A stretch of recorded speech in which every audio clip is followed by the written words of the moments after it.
चालाक भेड़िए की राजनीति। एक बार की बात है, एक जंगल में एक लंबे सींगों वाला मोटा ताजा हिरन रहा करता था। वो हिरन बहुत ही निडर था और दौड़ने में भी बहुत तेज था। वो दिन भर जंगल में हरी घास और पत्तियां खाता, फिर थककर कहीं भी जाकर सो जाता था। एक बार एक चीते ने हिरन को घेर लिया था।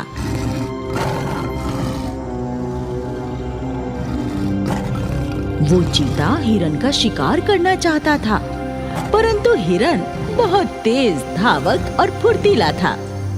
हिरन चीते को चकमा देकर भाग जाता है।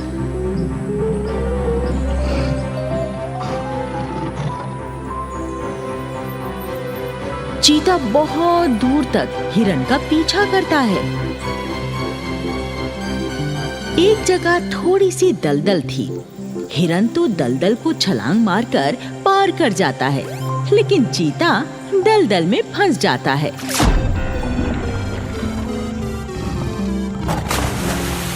तो हिरन हंसते हुए चीते से कहता है,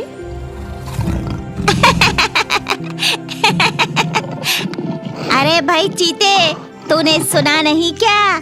मुझे पकड़ना मुश्किल ही नहीं, नामुमकिन है। और चीते को चिढ़ाकर हिरन वहां से भाग जाता है। चीता अपना सा मुंह लेकर दलदल में फंसा रह जाता है। ऐसे ही एक दिन की बात है। हिरन जंगल में घास चर रहा था। तभी वहां से एक बूढ़ा भेड़िया गुजरता है और हिरन को देखकर उसकी जीभ लपलपाने लगती है। आहा, कितना मोटा ताजा हिरन है। अगर मैं इसका शिकार कर लूं तो कम से कम मैं 4 दिनों तक दावत उड़ा सकता हूँ। और फिर भेड़िया दांव लगाकर हिरन को दबोचने की कोशिश करता है,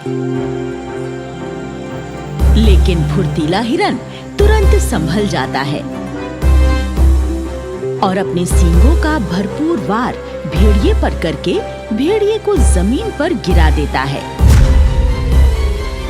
और वहां से कुलाचे मारता हुआ भाग जाता है। भेड़िया हाथ मलता रह जाता है। हाँ? ये हिरन तो बहुत निडर और फुर्तीला निकला। इसका शिकार करना आसान नहीं होगा, लेकिन अब मुझे भी जिद है। एक ना एक दिन मैं इस हिरन का मांस खाकर ही रहूंगा। और फिर भेड़िया वहां से चला जाता है। इसी तरह कुछ दिन बीत जाते हैं और फिर एक दिन कहीं से एक काले रंग का लंबे सींगों वाला हट्टा कट्टा बकरा जंगल में आकर चरने लगता है। तभी वहां पर हिरन भी आ जाता है और बकरे से कहता है, ओ बकरे, तू हमारे जंगल में कहां से आकर घास चरने लगा? अपनी खैर चाहता है तो फौरन यहाँ से भाग जा, नहीं तो अपने सींग मार मार कर तेरा पेट फाड़ दूंगा। आए, मैं बकरा हूँ तो क्या तू अपुन को फ्लावर समझेगा? अपुन फ्लावर नहीं, फायर है फायर। हिरन के आगे झुकेगा नहीं साला। फिर हिरन और बकरे में लड़ाई शुरू हो जाती है। दोनों अपने अपने सींगों के वार एक दूसरे पर करने लगते हैं।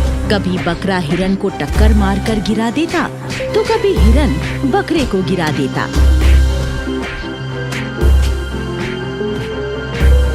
दोनों की लड़ाई के चलते वहां पर बकरी, मुर्गा, कुत्ता और बंदर इकट्ठे हो जाते हैं। बकरी कहती है, अरे ये दोनों इतनी भयंकर लड़ाई क्यों लड़ रहे हैं? कोई इन दोनों को रोकता क्यों नहीं? मुर्गी कहती है, अगर इन दोनों को रोका नहीं गया तो ये आपस में ही एक दूसरे को मार डालेंगे। बंदर कहता है।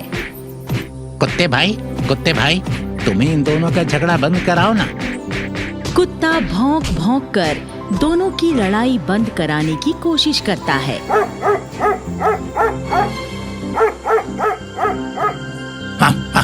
अरे तुम दोनों मूर्ख हो क्या? क्यों लड़ रहे हो? आखिर तुम्हारी लड़ाई का कारण क्या है? हिरन सबको लड़ाई का कारण बताता है। अरे ये काला बकरा पता नहीं कहां से हमारे जंगल में घुस आया है। ऊपर से ये मुझे दादागिरी भी दिखा रहा है। अरे मैं कोई घुसपैठिया नहीं हूँ। पास वाले जंगल में रहता था। मैं टहलता टहलता इधर आ गया हूँ। यहाँ मेरा जी लग गया है। अब तो मैं यहीं रहूंगा। किसी में हिम्मत हो तो रोक लो। बकरी कहती है। ये जंगल हम सबका है। हम सभी को इस जंगल में मिलजुल कर रहने का अधिकार है। तुम दोनों आपस में दोस्ती क्यों नहीं कर लेते? बकरे और हिरन को बकरी की बात समझ आ जाती है और दोनों दोस्त बनकर एक दूजे के गले लग जाते हैं। हिरन और बकरा अब दोस्त बन चुके थे। दोनों हर समय एक साथ ही रहते, एक साथ ही घास चरते और जहाँ भी जाते एक साथ ही जाते।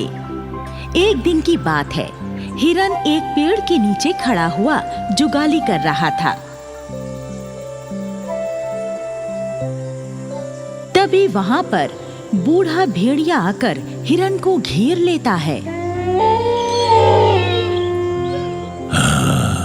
अब बता बच्चू, तू मुझसे बचकर कहाँ जाएगा? अबे ओ भेड़िए, बचने की जरूरत मुझे नहीं तुझे है। वो देख, मेरा दोस्त आ गया तेरे पीछे। तभी वहाँ कहीं से भेड़िए के पीछे बकरा आ जाता है और जोर की टक्कर मारकर भेड़िए को गिरा देता है। फिर हिरन और बकरा मिलकर भेड़िए को खूब टक्करें मारते हैं। भेड़िया बेहाल होकर गिर जाता है। हिरन और बकरा वहां से चले जाते हैं। भेड़िया सोचने लगता है। अच्छा, तो ये काला बकरा हिरन का दोस्त है और जब तक ये दोनों एक साथ हैं, इनका शिकार करना मुश्किल है। अब मैं ताकत से नहीं, राजनीति से इनका शिकार करूंगा। फिर भेड़िया वहां से चला जाता है। इस तरह कुछ दिन और गुजर जाते हैं और भेड़िया एक दिन बकरे के पास आता है। बकरा सावधान होकर कहता है। दुष्ट भेड़िए, उस दिन की मार से तेरा जी नहीं भरा क्या, जो आज फिर पिटने चला आया? अरे नहीं नहीं भाई, तुम जो समझ रहे हो वो बात नहीं है। मैं अब बूढ़ा हो चुका हूँ। तुम्हारा शिकार करना मेरे बस की बात नहीं है। मैं तो अब शेर द्वारा किए गए शिकार का बचा खुचा मांस खाकर ही अपना पेट भर लेता हूँ। मेरे यहाँ आने का कारण ये नहीं है। तो फिर तुम्हारे आने का कारण क्या है, वो तो बताओ। असल में बात यह है कि तुम्हारा मित्र हिरन तुमसे जलता है। वो तुम्हारा मित्र नहीं है, तुम्हारा शत्रु है। शत्रु है? ये क्या बकवास कर रहा है तुम? हिरन मेरा दोस्त है, वो मेरा शत्रु हो ही नहीं सकता। लगता है तू मुझे मेरे दोस्त के खिलाफ भड़का रहा है। हाँ, मैं जानता था तू मेरी बात पर विश्वास नहीं करेगा, पर मैं सच बोल रहा हूँ। मैंने उस हिरन की बातें अपने कानों से सुनी हैं। वो अपने एक रिश्तेदार से कह रहा था कि वो तुझे बिल्कुल पसंद नहीं करता और वो जल्दी ही शेर के हाथों तुझे मरवाकर तुझसे पीछा छुड़ा लेगा। ये तू क्या कह रहा है भेड़िए? अरे मैं तो वही बता रहा हूँ जो मैंने सुना था। अब विश्वास करना न करना तेरा काम है। मैं तो चला। ये कहकर भेड़िया वहां से चला जाता है और बकरे के मन में हिरन के प्रति फूट का बीज बो जाता है। भेड़िया अब हिरन के पास जाता है और उसे बकरे के विरुद्ध झूठी बातें बताकर भड़काता है। हिरन भैया, तुम्हारा वो काला कलूटा मित्र बकरा तो मन का भी काला है। वो तो तुमसे दुश्मनी रखता है। किसी दिन वो तुम्हें शेर का शिकार बनवा देगा। एक बकरी से उसे बातें करते हुए मैंने खुद सुना है। मैं तेरी बातों में आने वाला नहीं हूँ भेड़िए। मेरा दोस्त बकरा मेरे लिए अपनी जान भी दे सकता है। अब तुम्हारी इस गलतफहमी को मैं कैसे दूर करूं?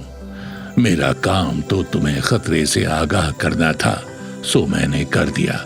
अब तुम जानो और वो बकरा जाने, मुझे क्या, मैं तो चल रहा हूं। और भेड़िया वहां से चला जाता है और थोड़ी दूर जाकर झाड़ियों में छिपकर हिरन पर नजर रखनी शुरू कर देता है। हिरन के दिमाग में बकरे की तरफ से शक पैदा हो जाता है। वो सोचता है, आजकल किसी दोस्त का कोई भरोसा नहीं है। दोस्त ही पीठ में खंजर भोंकता है। इससे पहले ये बकरा मुझे कोई नुकसान पहुंचाए, मुझे ही इस बकरे को सबक सिखा देना चाहिए। ये सोचकर हिरन बकरे के पास जाने के लिए चल पड़ता है और भेड़िया छुपते छुपाते हिरन का पीछा करता है। बकरा भी गुस्से से नथुने फुलाता हुआ हिरन की तरफ आ रहा था।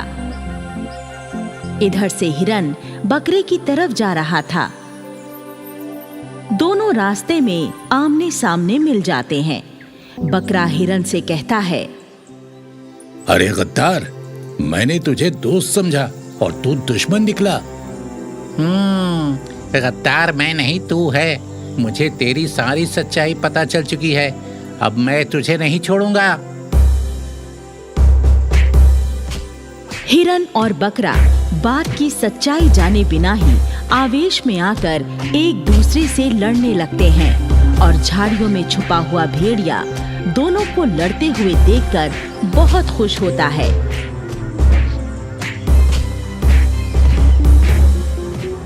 दोनों की भयंकर लड़ाई कई घंटों तक चलती है और अंत में दोनों गिरकर मर जाते हैं।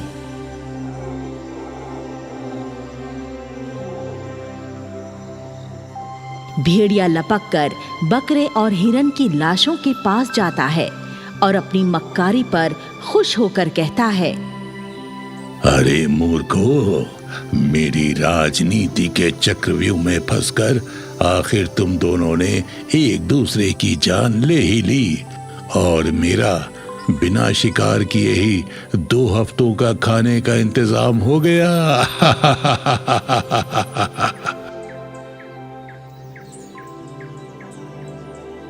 इस कहानी से हमें यही सीख मिलती है कि हमें किसी के कहने या सुनी सुनाई बातों में आकर अपने मित्रों को बुरा नहीं समझ लेना चाहिए और खूब सोच विचार करने के बाद ही कोई फैसला करना चाहिए।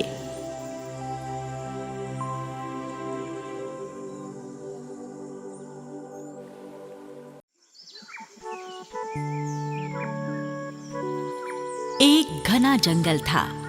उस जंगल में पीपल का एक बहुत पुराना पेड़ था। पीपल के उस पेड़ की एक डाल में खोखर बनी हुई थी। उस खोखर में एक गिलहरी अपने पति के साथ रहा करती थी। एक दिन की बात है, गिलहरी का पति किसी जरूरी काम से कहीं दूर चला गया और उसके जाने के बाद बहुत जोर की आंधी आ गई। आंधी में कई पेड़ टूटकर गिर गए और पीपल का वो पेड़ भी टूटकर गिर पड़ा जिसके खोखर में गिलहरी रहा करती थी।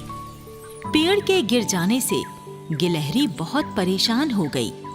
वो सोचने लगी, पेड़ के गिर जाने से मेरा तो रहने का ठिकाना भी खत्म हो गया। मेरे पति यहाँ होते तो हम दोनों मिलकर कोई नया घर बना लेते। अब मैं अकेली क्या करूं? कहाँ जाऊं? तभी वहाँ हरियल तोता आ गया और कहने लगा, गिलहरी बहन, लगता है तुम इस पेड़ के गिर जाने से परेशान हो। हाँ भैया, इस पेड़ की खोकर में मेरा घर था। अब मेरा रहने का ठिकाना ही नहीं बचा, इसीलिए मैं परेशान हूँ। अरे तुम परेशान क्यों होती हो बहन? हिम्मत से काम लो, किसी दूसरे पेड़ पर अपना घर बना लो। हाँ भैया, दूसरा घर बनाने के सिवा और कोई चारा भी तो नहीं है। गिलहरी घर बनाने के लिए किसी दूसरे अच्छे से पेड़ की तलाश करने लगी। गिलहरी को एक आम का बड़ा सा पेड़ नजर आया। हाँ, घर बनाने के लिए ये पेड़ ठीक रहेगा। और फिर गिलहरी पेड़ की डाल पर नया घर बनाने में जुट गई। उस पेड़ के सामने ही एक छोटी सी गुफा थी। उस गुफा में एक लंगड़ा बिल्ला यानी बिलाऊ रहा करता था। ये बिल्ला बहुत ही दुष्ट और अपराधी प्रवृत्ति का था। दूसरों की चीजें चुराना, छीन झपट करना और गुंडागर्दी करना बिल्ले का पुराना पेशा था।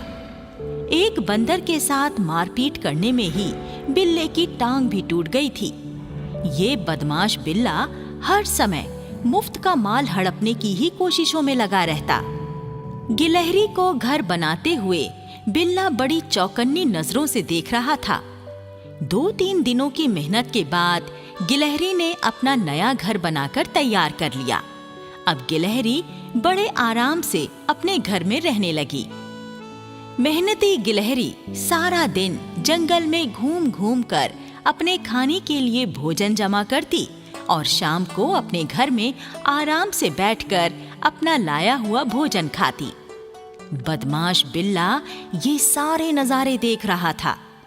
एक दिन की बात है, गिलहरी अपना भोजन लेकर आई तो बिल्ला गिलहरी के पास आकर बोला, ए गिलहरी, तू रोज अपने लिए भोजन लेकर आती है और खुद ही खा जाती है। अरे कभी कभी थोड़ा कुछ मुझे भी खाने को दिया करना। मैं अपना पेट भरने के लिए सारा दिन मेहनत करती हूँ। तुम भी अपना पेट भरने के लिए मेहनत करो। मांगकर खाने की क्या जरूरत है? गिलहरी बिल्ले को टका सा जवाब देकर अपने घर में चली गई और बिल्ला गुस्से से छटपटा कर रह गया। इसी तरह 2 हफ्ते गुजर गए और गिलहरी ने 2 बच्चों को जन्म दिया। गिलहरी अपने दोनों बच्चों का बड़े अच्छे से ख्याल रखती और बिल्ला अपनी गुफा के बाहर बैठा हुआ गिलहरी और उसके बच्चों को घूरता रहता। कुछ दिन बीत जाने पर अब गिलहरी के बच्चे थोड़े बड़े हो गए। एक दिन की बात है, गिलहरी अपने बच्चों से कह रही थी, मेरे प्यारे बच्चों, मैं तुम्हारे लिए खाना लाने जा रही हूँ। तुम दोनों घर में ही रहकर मेरे लौटने का इंतजार करना। ठीक है माँ, तुम जाओ, हम घर में ही रहेंगे। ठीक है माँ, तुम जाओ, हम घर में ही रहेंगे। गिलहरी खाना लाने चली गई और बिल्ला अपनी गुफा के बाहर बैठा हुआ ये सब देख रहा था। 3-4 घंटों के बाद जब गिलहरी खाना लेकर वापस आई तो अपने दोनों बच्चों को घर से गायब पाया। अरे, मेरे बच्चे कहाँ चले गए? चुन्नू मुन्नू, तुम दोनों कहाँ हो? आओ मेरे बच्चों, देखो मैं तुम्हारे लिए खाना लेकर आई हूँ। चुन्नू मुन्नू।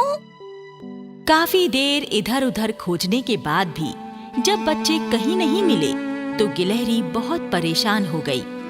वो बिल्ले के पास आई और उसने पूछा, बिल्ले भैया, क्या तुमने मेरे बच्चों को देखा है? वो घर से कहीं चले गए हैं। हाँ, तेरे बच्चों को मैंने किडनैप कर रखा है। अभी तक तो वो दोनों सही सलामत हैं और तब तक सलामत रहेंगे जब तक तू मेरा कहा मानेगी। बदमाश बिल्ले, तेरी हिम्मत कैसे हुई मेरे बच्चों का अपहरण करने की? आखिर तू मुझसे चाहता क्या है? अगर तुझे अपने बच्चे वापस चाहिए तो प्रतिदिन मेरे लिए भोजन लाकर देना होगा। नहीं तो मैं तेरे बच्चों को ही खा जाऊंगा। नहीं नहीं, मेरे बच्चों को कुछ मत करना। मैं हर रोज तुम्हारे लिए खाना ला दिया करूंगी। उस दिन के बाद से गिलहरी हर रोज बिल्ली के लिए खाना लाने लगी। बिल्ला मुफ्त का खाना खाकर होंठों पर जीभ फिराता और डकार लेकर अपनी गुफा के अंदर चला जाता। इस तरह से 4-5 दिन बीत गए। एक दिन गिलहरी ने बिल्ले से कहा, बिल्ले भाई, कम से कम एक बार मुझे मेरे बच्चों से तो मिलवा दो। बिल्ला गुस्से से गुर्रा कर बोला, लगता है तुझे अपने बच्चों की जान प्यारी नहीं है। अगर ज्यादा चालाकी की तो मैं अभी तेरे बच्चों को खा जाऊंगा। गिलहरी डर गई और वापस अपने घर में आ गई। गिलहरी का पति भी अब वापस लौट आया। गिलहरी ने अपने पति को सारी बात बता दी तो उसका पति कहता है, वो बिल्ला बड़ा ही दुष्ट और बदमाश है। उसे सबक सिखाने के लिए मुझे अपने दोस्त सियार की मदद लेनी होगी। मैं तो कहती हूँ तुम फौरन सियार के पास जाओ।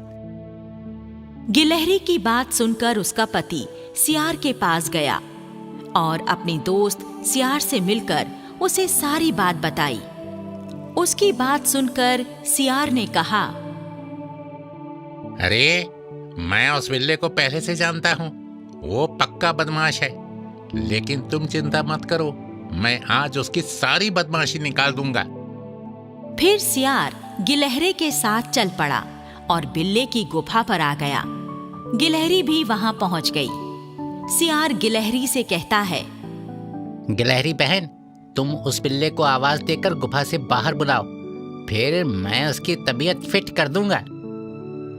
गिलहरी ने बिल्ले को पुकारा, बिल्ले, ओ बिल्ले, जरा बाहर आओ। देखो, मैं तुम्हारे लिए खाना लाई हूँ। बिल्ला गुफा से जैसे ही बाहर आया, वैसे ही सियार ने बिल्ले को दबोच लिया और कहने लगा, क्यों बे बदमाश, तेरी हिम्मत कैसी हुई इनके बच्चों को किडनैप करने की? बोल, कहाँ हैं इसके बच्चे? सियार भाई, इनके बच्चे सही सलामत गुफा के अंदर हैं। मैंने उन्हें कोई नुकसान नहीं पहुंचाया। गिलहरी बहन, तुम अंदर जाकर जरा अपने बच्चों को लेकर आओ, तब तक मैं इस बिल्ले की गुंडागर्दी निकालता हूँ। गिलहरी गुफा के अंदर चली गई और सियार बिल्ले की पिटाई करने लगा। सियार बिल्ले को उठाकर जमीन पर पटकने लगा। बिल्ला मार खाकर अधमरा हो गया और हाथ जोड़कर कहने लगा, मुझे माफ कर दो। अब फिर कभी आगे से ऐसी गलती नहीं करूंगा। मुझे माफ कर दो सियार भाई। तभी गुफा के अंदर से गिलहरी अपने दोनों बच्चों को लेकर बाहर आ गई। बिल्ले ने कहा, देखो, गिलहरी के बच्चे बिल्कुल ठीक हैं। सियार भाई, अब तो मुझे छोड़ दो। बिल्ला हिम्मत जुटाकर खड़ा हुआ और लंगड़ाता हुआ चला गया। गिलहरी सियार से बोली, सियार भैया, आपकी मदद से ही मुझे मेरे बच्चे वापस मिल पाए हैं। आपका बहुत बहुत धन्यवाद। अरे बहन, मुझे धन्यवाद देकर शर्मिंदा क्यों करती हो? ये तो मेरा फर्ज था जो मैंने निभाया। अब तुम लोग अपने घर में जाओ और आराम से रहो। गिलहरी का परिवार अपने घर की ओर चला गया। इस कहानी से हमें यही सीख मिलती है कि हमें सदा अच्छे लोगों से ही दोस्ती करनी चाहिए, क्योंकि मुसीबत के समय सच्चे दोस्त ही काम आते हैं।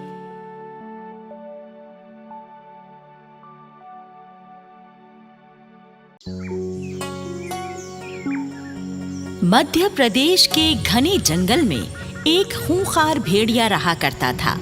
वो भेड़िया बहुत ही निर्दयी था। अपनी भूख मिटाने के लिए हर रोज किसी न किसी जानवर को मार डालता था। पूरे जंगल में खूनी भेड़िए का आतंक फैला हुआ था। एक दिन की बात है, एक बकरी जो कि गर्भवती थी, जंगल में हरी ताजी घास चल रही थी और साथ में भेड़िए के आ जाने के डर से घबरा भी रही थी। जल्दी जल्दी घास चरकर मुझे अपने घर चले जाना चाहिए।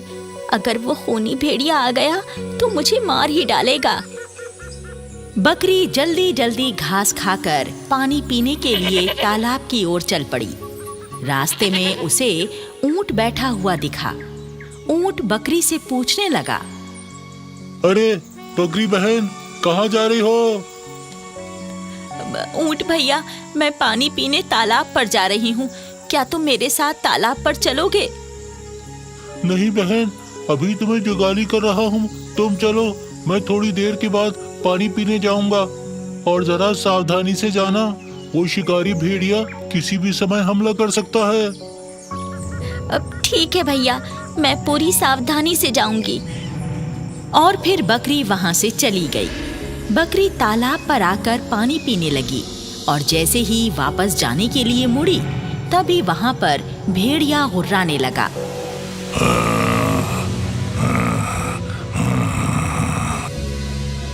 शिकारी भेड़िए को सामने खड़ा देखकर बकरी डर के मारे थर थर कांपने लगी।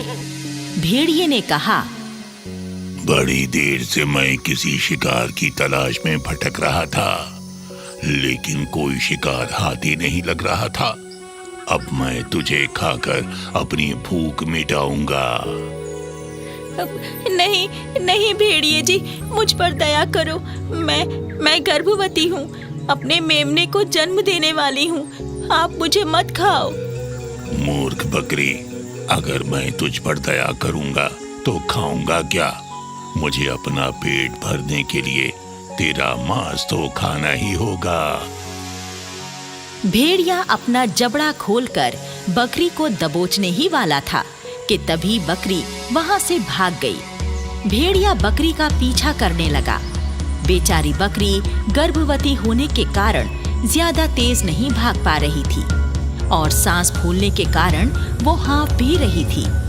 शिकारी भेड़िया बड़ी तेजी से उसके करीब आ गया। एक पेड़ के नीचे पहुंचकर बकरी की सांस फूलने लगी और थक जाने के कारण बकरी नीचे गिर गई। इतने में वहां भेड़िया भी आ गया और अपने दांतों और नुकीले पंजों से उसको घायल कर दिया। बकरी सहायता के लिए दूसरे जानवरों को पुकारने लगी, बचाओ बचाओ, कोई मुझे इस खूनी भेड़िए से बचाओ। पेड़ पर एक बंदर बैठा हुआ फल खा रहा था। बकरी की पुकार सुनकर उसने पेड़ से नीचे झांक कर देखा। अरे बाप रे, ये खूनी भेड़िया तो इस बेचारी बकरी को मारकर खा जाएगा। मुझे इस बकरी की मदद करनी चाहिए।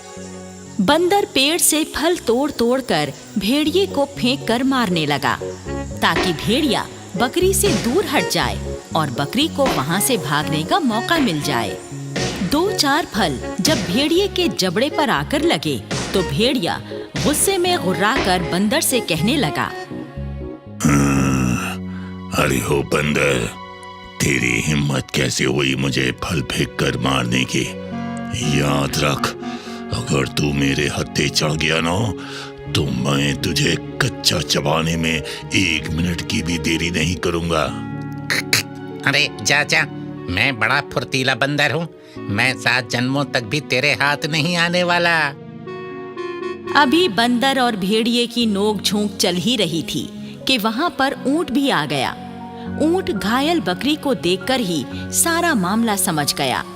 ऊंट भेड़िए से कहने लगा, अरे ओ दुष्ट भेड़िए, तू इस गर्भवती बकरी को छोड़ दे, इस पर कुछ दया कर पापी। ऊंट के बच्चे, तू मेरे शिकार में बाधा मत डाल। क्यों आ गया तू यहाँ पर? यहाँ से भाग जा, नहीं तो मैं तुझे भी मार कर खा जाऊंगा। ओहो, तू मुझे बकरी का मेमना समझा है क्या, जो मुझे खा जाएगा? ऊंट ने एक जोरदार लात मारकर भेड़िए को जमीन पर गिरा दिया। बंदर भी पेड़ से नीचे उतर आया और एक लकड़ी से भेड़िए को पीटने लगा।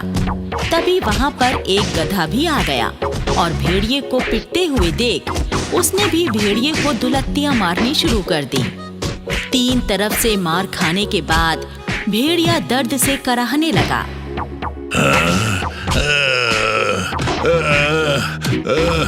मुझे मत मारो, मुझे मत मारो, मुझे जाने दो। मर गया रे, मार डाला रे, मार डाला। तभी ऊंट ने अपने जबड़े में भेड़िए का गला दबोच लिया और भेड़िए को ऊंचा उठाकर जोर से जमीन पर पटक दिया।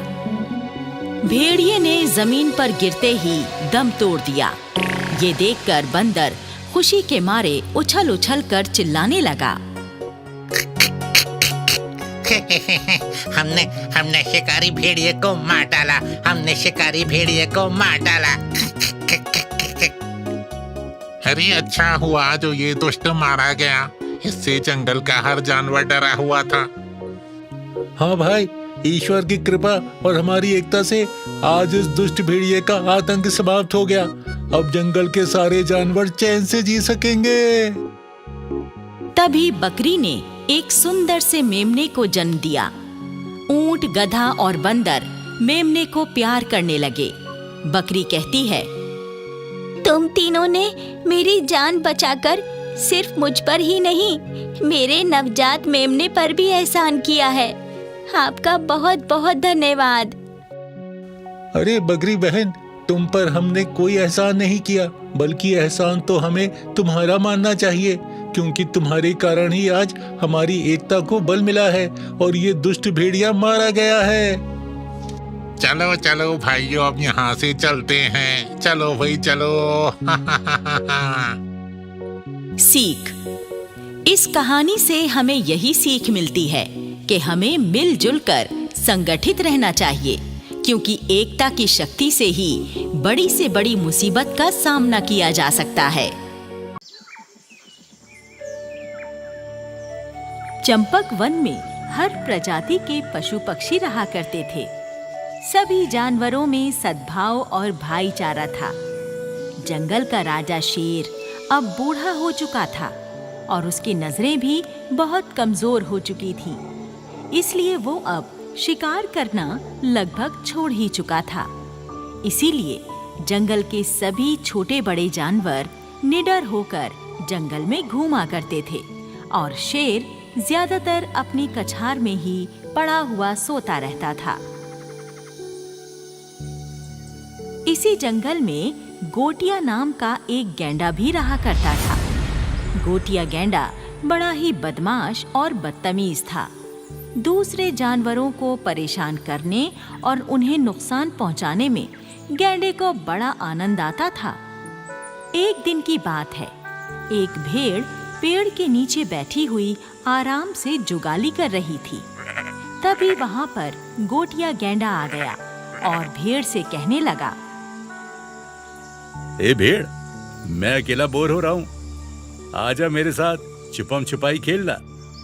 गैंडे भैया, मैं अभी जुगाली कर रही हूँ, मैं अभी तुम्हारे साथ नहीं खेल सकती, तुम किसी और के साथ खेल लो। भेड़ का इनकार सुनकर गैंडे का पारा हाई हो गया और गैंडा कहने लगा, हैं? भेड़ की बच्ची, गोटिया को ना बोलने की तेरी हिम्मत कैसे हुई? अरे अभी मैं तुझे इस जुर्म की सजा दूंगा। और फिर गैंडे ने भेड़ को अपने सींग से उठाकर जोर से जमीन पर पटक दिया। भेड़ जमीन पर गिरते ही चारों खाने चित हो गई और गैंडा हंसता हुआ वहां से चला गया। इसी तरह एक और दिन की बात है। एक कोयल पेड़ की डाल पर बैठी हुई घोंसले में रखे अपने अंडों को दुलार रही थी। तभी पेड़ के पास से गोटिया गैंडा गुजरा और कोयल से कहने लगा, ए काली कलूटी कोयल, तू देख रही है ना कि मैं आया हूँ, फिर भी तू मुझे नमस्ते नहीं कर रही है, क्यों? तू क्या इस जंगल का मुख्यमंत्री है जो मैं तुझे नमस्ते करूं? जाकर अपना काम कर। गैंडा कोयल का दो टूक जवाब सुनकर गुस्से से तिलमिला गया और कहने लगा, मेरा अपमान करने की तेरी हिम्मत कैसे हुई? अभी तुझे मजा चखाता हूँ। गैंडा पेड़ के तने में जोर जोर से टक्करें मारने लगा, जिससे पेड़ हिलने लगा और कोयल कहने लगी, अरे भैया, पेड़ को टक्कर मत मार, मेरे अंडे नीचे गिरकर फूट जाएंगे। लेकिन गैंडा कोयल की एक नहीं सुनता और लगातार पेड़ को टक्कर मारने लगा और फिर पेड़ के हिलने से कोयल के सारे अंडे नीचे जमीन पर गिरकर फूट गए। कोयल अपने अंडों को देखकर रोने लगी। हाँ, अरे ये क्या? तेरा सत्यानाश हो दुष्ट, तूने मेरे अंडे फोड़ दिए। मैंने तेरा क्या बिगाड़ा था जो तूने मेरे अंडे फोड़ डाले? गोटिया गेंडे से पंगा लेने का यही नतीजा होता है। उसके बाद गैंडा वहां से चला गया और कोयल बेचारी वहीं रोती हुई रह गई। गेंडे की इन्हीं गंदी हरकतों के कारण जंगल के सारे जानवर उससे बहुत दुखी थे। इसीलिए कुछ जानवर गेंडे की शिकायत लेकर शेर के पास पहुंचे और शेर को उसकी हरकतों से अवगत कराया और उसे सजा देने के लिए प्रार्थना की। भेड़ कहने लगी, महाराज, गेंडे की गुंडागर्दी से सारे जानवर परेशान हैं। आप उसे बुलाकर कठोर दंड दीजिए। हाँ हाँ, मैं तुम सबका दर्द समझ रहा हूँ, लेकिन मैं क्या करूँ? मैं तो खुद बूढ़ा हो चुका हूँ। मुझे तो अब साफ साफ दिखाई भी नहीं देता। अब तुम ही बताओ, ऐसी हालत में मैं ताकतवर गेंडे को भला कैसे दंडित कर पाऊंगा? शेर की मजबूरी समझते हुए सारे जानवर वापस लौट गए। फिर एक दिन की बात है, चिंटू चींटा दूल्हा बना हुआ अपनी बारात के साथ अपनी दुल्हनिया के बिल की तरफ जा रहा था। चींटे की बारात में बहुत सारे चींटे और चींटियां शामिल थे, जो नाचते गाते हुए, बैंड बाजा बजाते हुए लंबी कतार बनाकर चले जा रहे थे।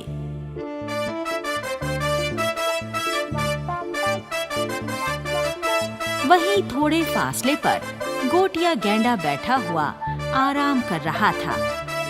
चींटे की बारात जब गेंडे के पास से गुजरी तो गैंडा चींटे को रोककर उससे बोला, अबे ओ चींटे, अबे ये क्या शोर मचा रखा है तुम लोगों ने? गेंडा दाता, आज मेरी शादी है। मैं अपनी बारात लेकर अपनी होने वाली दुल्हन के घर जा रहा हूँ।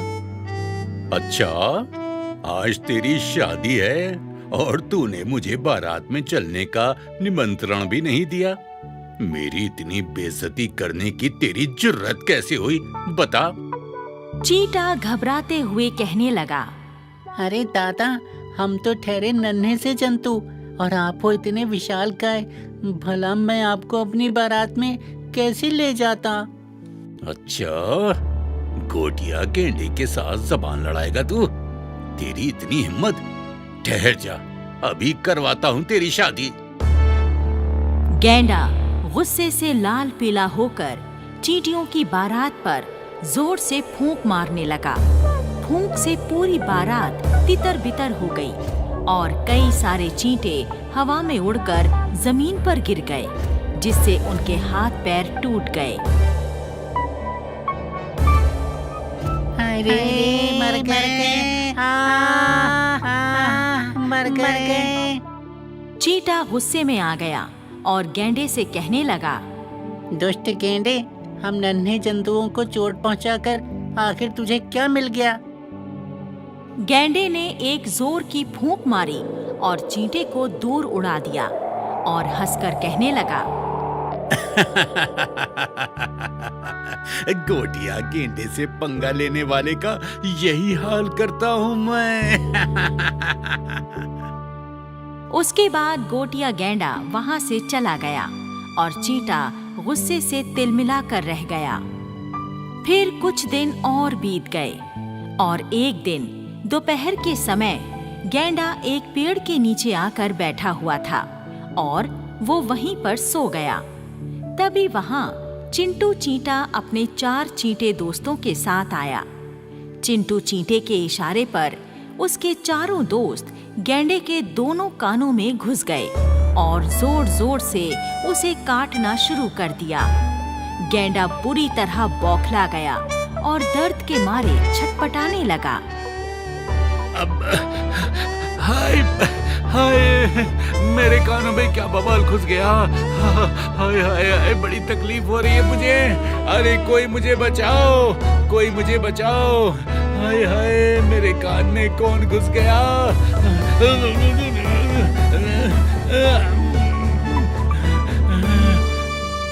गैंडे ने जोर जोर से अपने कान हिलाए। जमीन पर लोटपोट हुआ। उसने खूब उछल कूद मचाई, लेकिन उसके कानों में घुसे हुए चींटे किसी तरह बाहर नहीं निकले और निरंतर उसे काटते रहे। थोड़ी ही देर में गैंडा बेहाल होकर चारों खाने चित होकर गिर पड़ा। तब चींटा गेंडे से कहने लगा, क्यों गेंडे दादा, मजा आ रहा है ना? मेरे दोस्त चींटे तुम्हारे कानों को कष्ट पहुंचा रहे हैं, तो तुम्हें कैसा लग रहा है? बताओ बताओ। मेरी तो दर्द के मारे जान निकली जा रही है। अपने दोस्तों को बोल मेरे कानों से बाहर निकले, नहीं तो दर्द के मारे मैं तो मर ही जाऊंगा। तुम जब दूसरे जानवरों को मारते पीटते हो, उन्हें छेड़ते हो, तकलीफ पहुंचाते हो, तब तो तुम्हें बड़ा मजा आता है। अब खुद को तकलीफ पहुंची तो नानी याद आ गई। चींटे भैया मुझे माफ कर दो। आज मुझे मेरी गलती का एहसास हो गया है। मैं कसम खाता हूँ, आज के बाद किसी भी जानवर को नहीं सताऊंगा, सबके साथ इज्जत से पेश आऊंगा। अब तो बोल दे अपने दोस्तों को मेरे कानों से निकल जाए। चींटे ने गैंडे को माफ कर दिया और मुंह से जोर की सीटी बजाई। चारों चींटे गैंडे के कान से बाहर निकल आए और फिर वहां से चले गए। इस घटना के बाद गोटिया गैंडे का स्वभाव बिल्कुल ही बदल चुका था। अब वो जंगल में बड़ी शांति और प्रेम पूर्वक रहने लगा। जंगल के जानवर भी उसके दोस्त बन चुके थे। सीख: इस कहानी से हमें यही सीख मिलती है कि हमें अपनी ताकत का उपयोग कमजोरों को सताने के लिए नहीं, बल्कि उनकी सहायता के लिए करना चाहिए।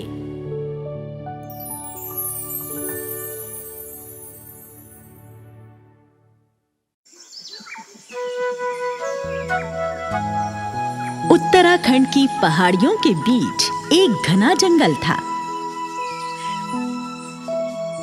उस जंगल में हर तरह के जानवर रहा करते थे। एक बार की बात है, रात का समय था। अचानक आकाश में जोर की रंगीन सी बिजली चमकी और जंगल के बीचों बीच गिर गई।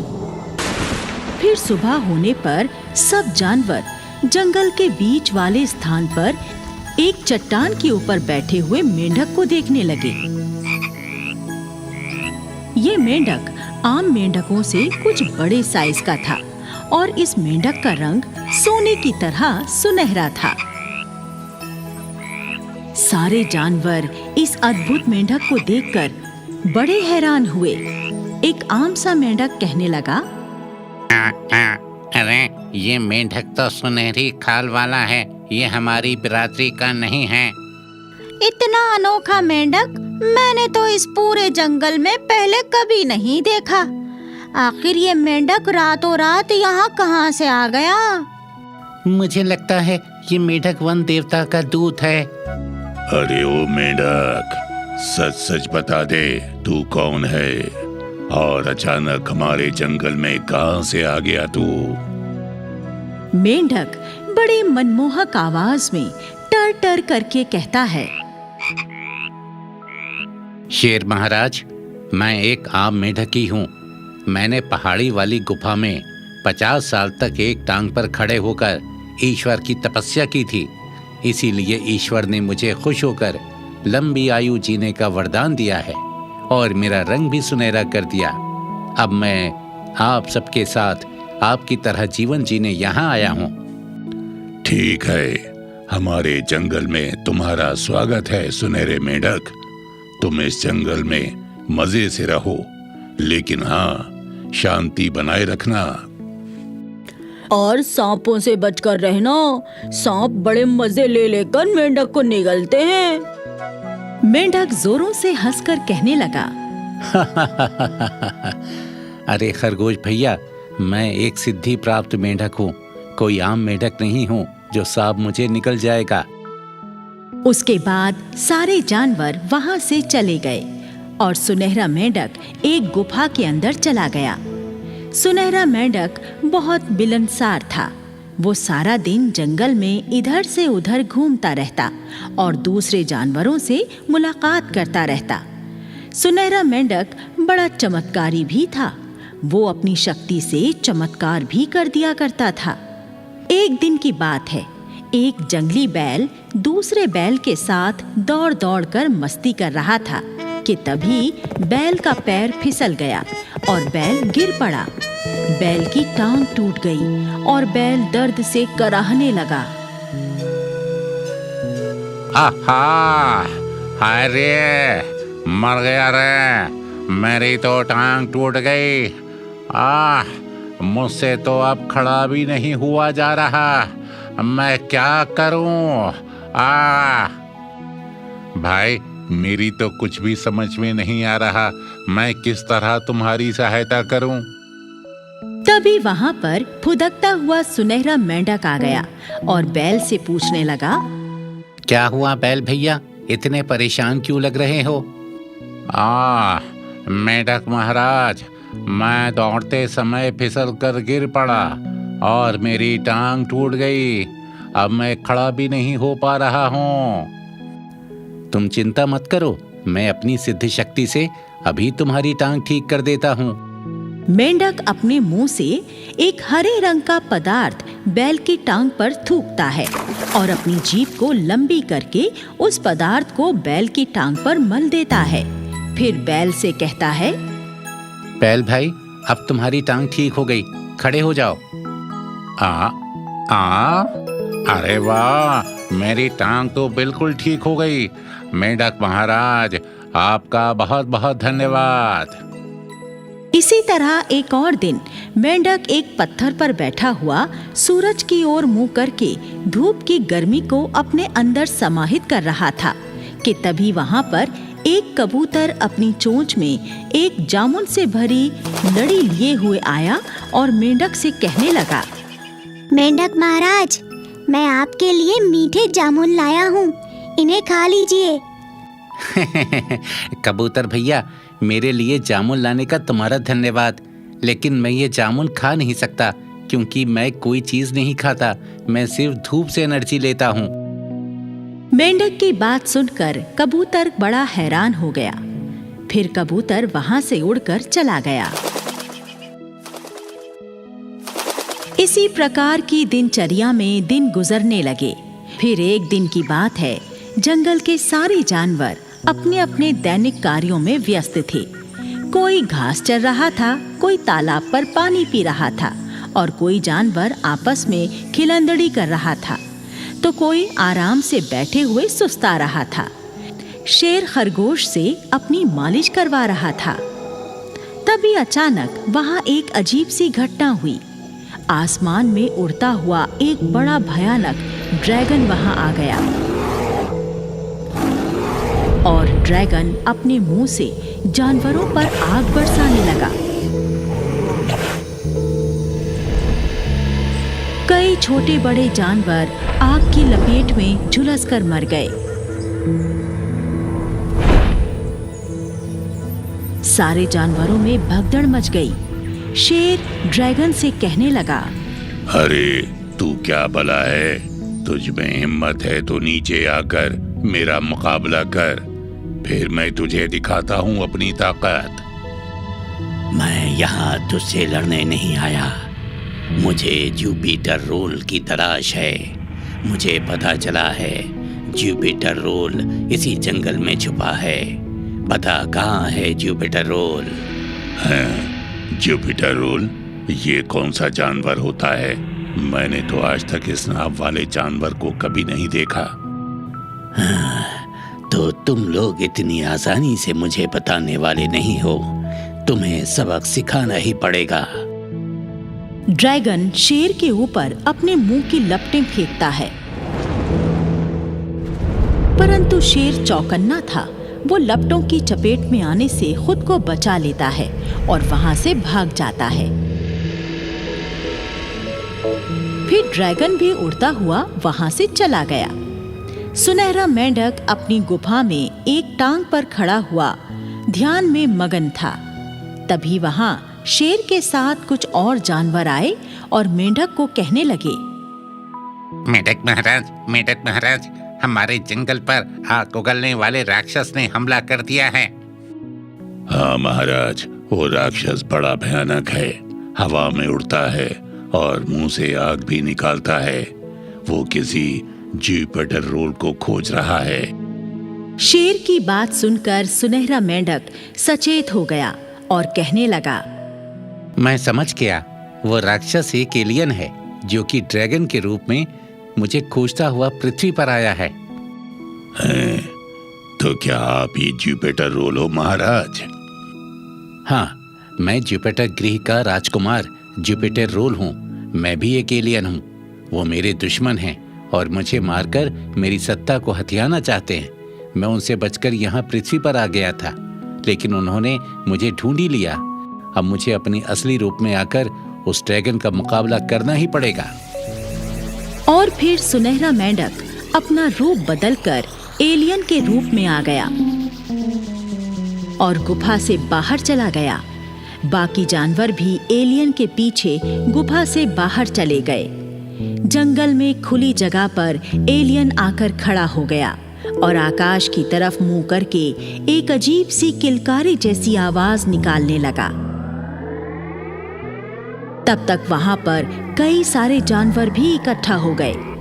एलियन की किलकारी सुनकर ड्रैगन भी उड़ता हुआ वहां आ गया और जमीन पर उतरकर खड़ा हो गया। फिर वो एलियन से कहता है, भगोड़े राजकुमार, मुझसे बचकर तुम कहीं भी नहीं जा सकते। आज मेरे हाथों तुम्हारा अंत निश्चित है। तो ठीक है, देखते हैं कौन किसके हाथों अंतिम यात्रा करता है। और फिर ड्रैगन और एलियन में भयानक लड़ाई शुरू हो गई।